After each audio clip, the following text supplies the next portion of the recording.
বিরুদ্ধে কোনো অভিযোগ আমরা নিয়ে না, কিন্তু আমরা বলি আর কি নতুন একদম নতুন সংসদে মানে বয়স খুব বেশি না, ব্যাপারটা বোঝার দরকার।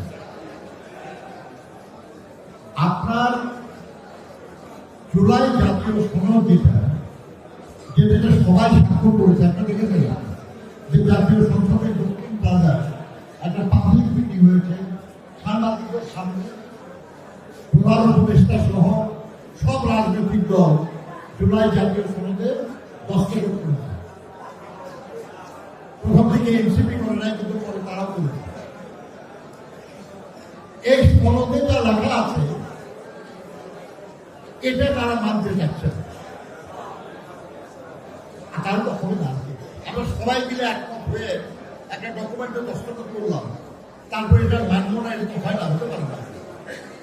আমাদের প্রধানমন্ত্রী বলেছে যে জুলাই জাতীয় সনদ আমরা অক্ষরে অক্ষরে মান্য করব, আমরা করব।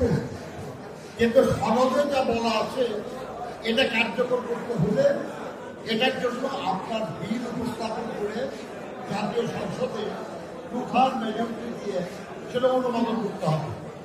আর সেটা করার জন্য যে সময়টুকু দরকার এই সহজে নিতে হবে।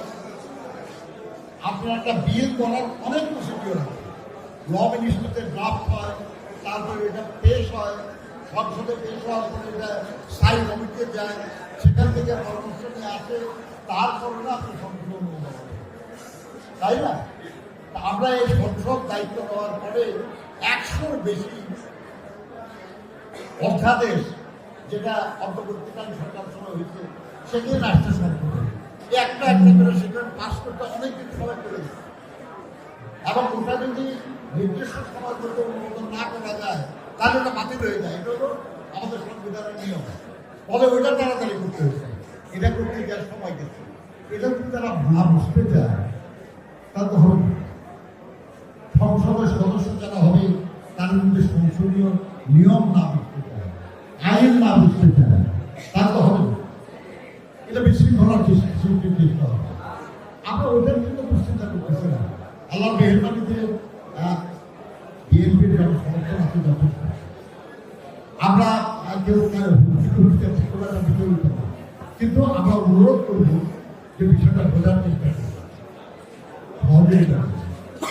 আমরা যখন বলতেছি আমরা বাস্তবায়ন করবো, তখন এর বাইরে কিছু চেয়ে ঝামেলা করার চেষ্টা করার দরকার নেই। জুলাই জাতীয় সনদে যা লেখা আছে সে অনুযায়ী সবাই আমরা সিদ্ধান্ত নেব। বন্ধুরা, আমি আপনাদের অনুরোধ করবো যে কোনো দুশ্চিন্তা বা সমস্যা আপনার মনে করলে আপনি আমাদের বিচারকের সঙ্গে কথা বলবেন, আমাদের দলের নেতাদের সঙ্গে কথা বলবেন, এবং আগামী দিনে দয়া করে সহযোগিতা করেন আমাদের। আমরা এই দেশের জনগণের জন্য কাজ করছি, আর ইসলামপুরবাসীর জন্য আমাদের আলাদা